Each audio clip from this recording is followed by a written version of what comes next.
Hello friend, সবাইকে welcome জানাই নতুন একটি ভিডিওতে।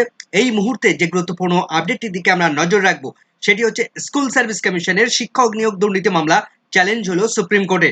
প্রায় 25,000 শিক্ষক এবং অশিক্ষক কর্মীর চাকরি বাতিল মামলায় সুপ্রিম কোর্টে ক্যাভিয়েট দাখিল করলো স্কুল সার্ভিস কমিশন। নবম দশম একাদশ দ্বাদশ গ্রুপ ডি গ্রুপ সিতে প্রায় 25,000 শিক্ষক অশিক্ষক কর্মীর চাকরি বাতিলের মামলাটি ডিভিশন বেঞ্চ থেকে গেল সুপ্রিম কোর্টে। কিন্তু সেই মামলার এসএলপিতে দেখা দিল অনেকগুলো ডিফেক্ট। এই মুহূর্তে মামলাটির কতগুলো ত্রুটি রয়ে গেল, কতগুলো ডিফেক্ট আছে এবং সেগুলো কি কি ডিফেক্ট রয়েছে, কি কি ত্রুটি রয়ে গেল, কি কি সমস্যা রয়ে গেল, সেগুলো আমরা জানবো এই ভিডিওর মধ্যে। এবং তার পাশাপাশি সেই ত্রুটিগুলো, সেই ডিফেক্টগুলো কিভাবে দূর করা সম্ভব। যেখানে একটা এসএলপি করতেই বহু টাকার প্রয়োজন, সেখানে এই ডিফেক্টগুলো ক্লিয়ার না করতে পারলে এই এসএলপি কিন্তু বাতিল হওয়ার সম্মুখীন হতে পারে। ইতিমধ্যেই স্কুল সার্ভিস কমিশন তারা কোর্ট ফি পেমেন্ট করে দিয়েছে এবং তার পাশাপাশি এই মামলার সঙ্গে কোন কোন হেভিওয়েট আইনজীবী লড়াই করতে চলেছেন স্কুল সার্ভিস কমিশনের পক্ষ থেকে, এবং যে সমস্ত শিক্ষক এবং অশিক্ষক কর্মীর চাকরি বাতিল হয়েছে তাদের হয়ে কারা কারা হেভিওয়েট লয়ার তারা দাঁড়াচ্ছেন এই এসএলপির হয়ে, সেগুলো আমরা জেনে নেব। তার পাশাপাশি এই মামলার কি কি ডিফেক্ট রয়েছে তার বিস্তারিত থাকবে এবং এসএলপি নাম্বার কত, নতুন এসএলপি নাম্বারটা কত হয়েছে, তো বিস্তারিত থাকবে এই ভিডিওর মধ্যে। তো কোনো রকম স্কিপ না করে শেষ পর্যন্ত দেখতে থাকবেন। ভিডিওটি ভালো লাগলে অবশ্যই একটু লাইক এবং কমেন্ট করে যাবেন। চ্যানেলটিতে নতুন হলে অবশ্যই একটু সাবস্ক্রাইব করে রাখার অনুরোধ রইল। পাশে থাকা বেল আইকনটি অবশ্যই অন করে রাখবেন পরবর্তী ধরনের আপডেট পাওয়ার জন্য। তো চলুন বন্ধুরা, ভিডিওটি শুরু করা যাক। সুপ্রিম কোর্টে নবম দশম একাদশ দ্বাদশ গ্রুপ সি গ্রুপ ডির চাকরি বাতিল যে সমস্ত ক্যান্ডিডেটরা রয়েছেন বা শিক্ষক অশিক্ষক কর্মী রয়েছেন তাদের জন্য যে এসএলপি এই মুহূর্তে হয়েছে, যেটা আমরা দেখতে পাচ্ছি ডায়েরি নাম্বার মামলাটির, যেটা 18822/2024 মামলাটির পিটিশনার রয়েছেন state of west Bengal versus Baishakhi Bhattacharya Chatterjee. তো আমরা যেটা দেখতে পাচ্ছি মামলাটির ডায়েরি নাম্বার এখানে উল্লেখ করা রয়েছে 18822/2024। মামলাটি কখন ফাইল করা হয়েছে দেখুন, আমরা যেটা দেখতে পাচ্ছি 24/4/2024 তারিখ, অর্থাৎ বুধবারেই এই মামলাটি করা হয়েছে। 22 তারিখে কলকাতা হাইকোর্টের ডিভিশন বেঞ্চ অর্ডার দেওয়ার পর মাঝে একটা দিন গ্যাপ গেছে, তার পরের দিন অর্থাৎ 24/4/2024 তারিখ সকাল 10টা 1 মিনিটে এই মামলাটি করা হয়েছে। মামলাটি বর্তমানে পেন্ডিং অবস্থায় রয়েছে।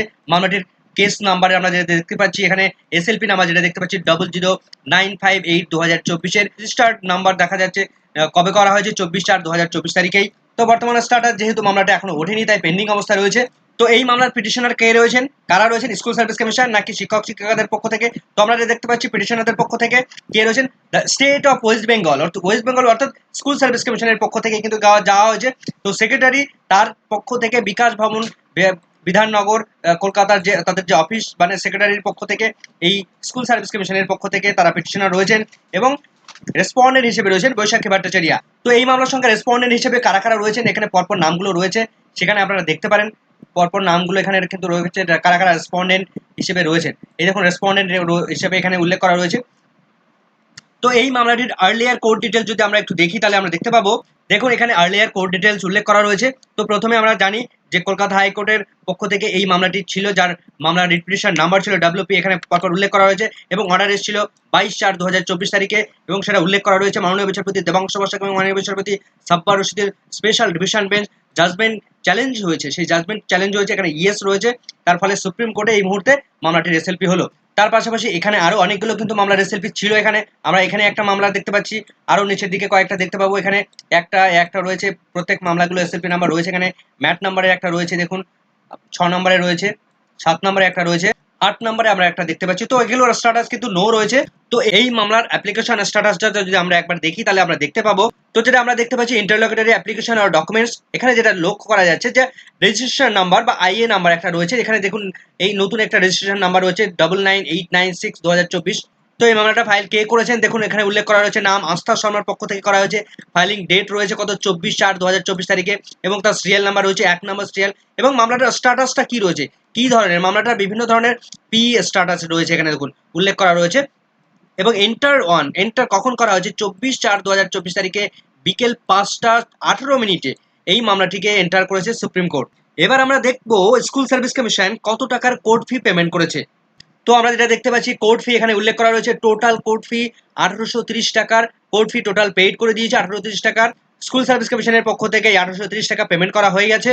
আমরা জানি কলকাতা হাইকোর্টের স্পেশাল ডিভিশন বেঞ্চে এই স্কুল সার্ভিস কমিশনের নবম দশম একাদশ গ্রুপ সি গ্রুপ ডি এই 4টে স্তরের জন্য প্রচুর পরিমাণে এসএলপি, প্রচুর পরিমাণে মামলা কিন্তু পেন্ডিং অবস্থায় ছিল, সেগুলোর ফাইনাল জাজমেন্ট ইতিমধ্যে হয়েছে, কিন্তু এর মধ্যে সমস্ত মামলা এখনো সুপ্রিম কোর্টে গিয়ে পৌঁছায়নি। ঠিক একই রকম একই নেচারের যে মামলাগুলো রয়েছে, সেই কোন কোন মামলাগুলো ইতিমধ্যেই সুপ্রিম কোর্টে এই নতুন এসএলপির সঙ্গে যুক্ত হয়েছে সেটা আমরা দেখব, এবং তারপর সবার শেষে আমরা দেখব এই মামলার সঙ্গে কি কি ডিফেক্টেড লিস্ট রয়েছে বা কি কি সমস্যাগুলো তৈরি হয়েছে এই মুহূর্তে, সেগুলো আমরা দেখব।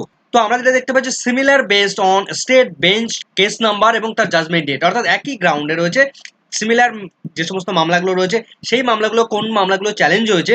তো প্রথম যে মামলার এখানে ডায়েরি নাম্বার আমরা দেখতে পাচ্ছি কলকাতা হাইকোর্ট থেকে, সেই মামলাটি জাজমেন্ট এসছে 22/4/2024 তারিখে, কিন্তু সেই মামলাটা কিন্তু এখনো পর্যন্ত চ্যালেঞ্জ হয়নি, অর্থাৎ সুপ্রিম কোর্টে এখনো পর্যন্ত আসেনি। এই মামলাটি এখানে একটা ডায়েরি নাম্বার রয়েছে, সেটাও কিন্তু চ্যালেঞ্জ হয়নি। এই মামলাটিও কলকাতা হাইকোর্ট থেকে রায় এসছে 22/4/2000 একই ডেটে, তো সেক্ষেত্রে এখানে কিন্তু চ্যালেঞ্জ হয়নি, পেন্ডিং অবস্থা রয়েছে। স্ট্যাটাস বর্তমানে আমরা দেখতে পাচ্ছি সবগুলো পেন্ডিং অবস্থা রয়েছে। এই মামলাটির এখানে ডায়েরি নাম্বার আমরা দেখতে পাচ্ছি, এখানেও ঠিক একই রকম ভাবে একই ডেটে অর্ডার এসছে, কিন্তু এখনো পর্যন্ত এখানে চ্যালেঞ্জ হয়নি, স্ট্যাটাসগুলো নো রয়েছে। 5 নম্বর যে ডায়েরি নাম্বারটা রয়েছে সেটা কলকাতা হাইকোর্ট থেকে একই ডেটে এসছে, সেটা কিন্তু চ্যালেঞ্জ হয়নি। কিন্তু 6 নম্বরে যে মামলাটি রয়েছে, এখানে এসএলপি নাম্বার দেওয়া রয়েছে কলকাতা হাইকোর্ট থেকে, সেটা এসছে ম্যাট নাম্বার, এখানে আমরা লক্ষ্য করতে পারছি 18/5/2022 তারিখে সেই মামলাটি চ্যালেঞ্জ হয়েছে, অর্থাৎ এই মামলার সঙ্গে এই মামলাটি সিমিলার গ্রাউন্ড রয়েছে। তো সেখানে ফাইনাল জাজমেন্ট এসে সেই ফাইনাল জাজমেন্টটা কিন্তু চ্যালেঞ্জ হয়ে সুপ্রিম কোর্টের সঙ্গে যুক্ত হয়ে গেছে, এবং এই মামলাটিও তাই একই রকম ভাবে 18/5/2022 তারিখে সেটাকেও কিন্তু জাজমেন্ট এসেছিল এবং সেটা চ্যালেঞ্জ হয়েছে, ইয়েস রয়েছে, স্ট্যাটাস রয়েছে, এবং সেটা ফাইনাল জাজমেন্ট এসে গিয়েছিল। কিন্তু সেকেন্ড লাস্ট যেটা রয়েছে 8 নম্বরে, এই মামলাটি 23/11/2022 তারিখে জাজমেন্ট এসেছিল, কিন্তু চ্যালেঞ্জ হয়নি, ফাইনাল স্ট্যাটাস এখনো বর্তমানে পেন্ডিং অবস্থা রয়েছে। এবার আমরা দেখব supreme court school service commission তারা যে মামলাটি করেছে, নবম দশম একাদশ দ্বাদশ গ্রুপ সি গ্রুপ ডি চাকরি বাতিলের যে মামলাটা, সেই মামলার কতগুলো ডিফেক্টেড লিস্ট রয়েছে, এই এসএলপির কি কি সমস্যাগুলো তৈরি হয়েছে ইতিমধ্যে, সেগুলো আমরা দেখছি, সেগুলো আমরা এখনই দেখে নেব। তো নতুন মামলার দেখুন এখানেই উল্লেখ করা হয়েছে ডিফেক্টস, কোন কোন বিষয়গুলো ডিফেক্টস রয়েছে। তো টোটাল আমরা প্রথম যে সিরিয়াল নাম্বারটা দেখবো, একদম বাদিকে সিরিয়াল নাম্বার রয়েছে, এখানে ডিফল্ট কি কি বিষয়, রিমার্কসটা ডিটেলসটা উল্লেখ করা হয়েছে, নোটিফিকেশন ডেটেড উল্লেখ করা হয়েছে, এবং রিমুভড অন ডেট। তো যে বিষয়গুলোতে ডিফল্ট ছিল সেই বিষয়গুলো এখানে আদার্স রয়েছে, এখানে রিমার্কসের ঘরে রয়েছে ফাইলিং 2 ভলিউম, দুটো ভলিউমের ফাইল ছিল সেখানে, এবং নোটিফিকেশন ডেট তাদের নোটিফিকেশন করা হয়েছিল, অর্থাৎ ডিফল্ট কবে নোটিফিকেশন করা হয়েছিল, যেদিন মামলাটি করা হয়েছিল এসএলপি করা হয়েছিল 24/4/2024 তারিখেই, সেদিনই কিন্তু তারা ডিফেক্ট ক্লিয়ার করে দিয়েছে। 24/4/2024 তারিখে ওই দিনই কিন্তু যে ডিফেক্টটা ছিল সেটা কিন্তু তারা ক্লিয়ার করেছে। তো সমস্ত যেগুলো ডিফেক্ট ছিল সেগুলো সমস্তটা ক্লিয়ার হয়েছে কিনা বিস্তারিত নিচের দিকে আমরা দেখে নেব। 2 নম্বরে যেটা রয়েছে আদার্স রয়েছে, যেটা বলা হচ্ছে order date not mention throughout the petition, অর্থাৎ কত তারিখে অর্ডার এসছে, ফাইনাল জাজমেন্ট এসছে ডিভিশন বেঞ্চে, স্পেশাল বেঞ্চে, সেই ডেটটা সেখানে মেনশন করা ছিল না। তো সেই ডেটটার নোটিফিকেশন তারা পাঠিয়েছিল যেদিন, ওই একই ডেটে 24 তারিখ, সেই নোটিফিকেশনটা 24 তারিখে রিমুভ করে ফেলেছে স্কুল সার্ভিস কমিশনের পক্ষ থেকে। পরে যেটা রয়েছে 5.5 ব্লাঙ্কস ইন দ্য এফিডেভিটের মধ্যে কিছু একটা সমস্যা রয়েছে, বেটার কপি রিকোয়ার, অর্থাৎ যে এফিডেভিটটা তারা সাবমিট করেছে সেই কপিটা হয়তো সেখানে ঝাপসা রয়েছে, আরো ভালো কপি দিতে বলছে, বেটার কপি সাবমিট করার নির্দেশ দিচ্ছে। তো সেদিনই কিন্তু তারা বেটার কপি সাবমিট করে দিয়েছে, দেখুন এখানে ডিফেক্ট ক্লিয়ার হয়ে গেছে, রিমুভ হয়ে গেছে। 4 নম্বরে যে ডিফেক্টটা ছিল আদার্স, এখানে annexure P9 and P14 case number not tally, অর্থাৎ এই দুটো যে কেস নাম্বার ছিল সেই দুটোকে ট্যালি করতে পারছিল না, তো সেই ডিফেক্টটা কিন্তু ছিল, তো সেই ডিফেক্টটাও কিন্তু তুলে ফেলা হয়েছে।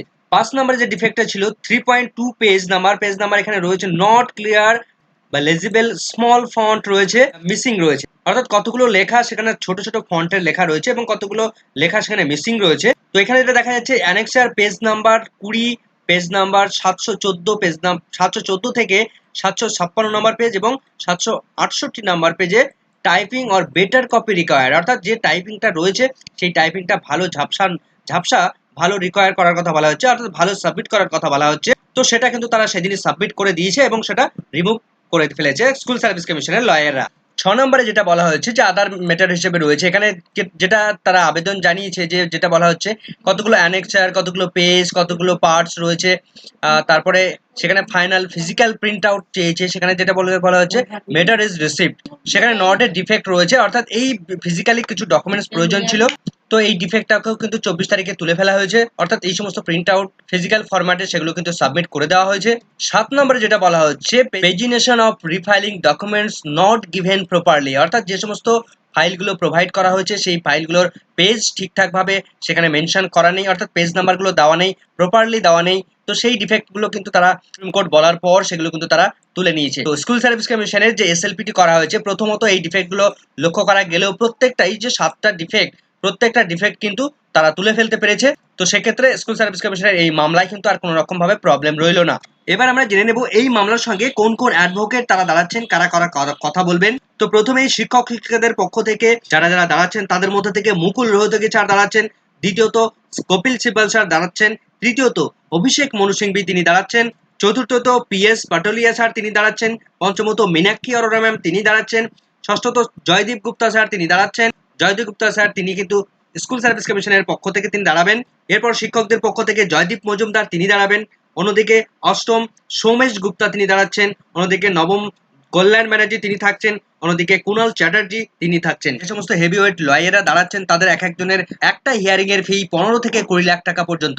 সেক্ষেত্রে মুকুল রোহতগি স্যার, কপিল সিব্বল মহাশয়, অভিষেক মনু সিংভি এনাদের একদিনের মুভমেন্টে, একদিনের হিয়ারিং এই 15 থেকে 18 লাখ টাকা পর্যন্ত তারা নিয়ে নেন। তো সেক্ষেত্রে সামগ্রিকভাবে দেখা যাচ্ছে যে সমস্ত শিক্ষক শিক্ষিকাদের একদিনের হিয়ারিং এই প্রায় 80 লাখ টাকা পর্যন্ত লেগে যেতে পারে। তো যাই হোক, এই মামলাটি কখন উঠতে চলেছে পরবর্তী স্ট্যাটাস পেলে অবশ্যই আপনাদের সঙ্গে শেয়ার করবো। এই মুহূর্তের এই ভিডিওটি ভালো লাগলে অবশ্যই একটু লাইক এবং কমেন্ট করে যাবেন। চ্যানেলটিতে নতুন হলে অবশ্যই সাবস্ক্রাইব করে রাখার অনুরোধ রইল। পাশে থাকা বেল আইকনটি অবশ্যই অন করে রাখবেন পরবর্তী ধরনের আপডেট পাওয়ার জন্য। সকলকে ধন্যবাদ।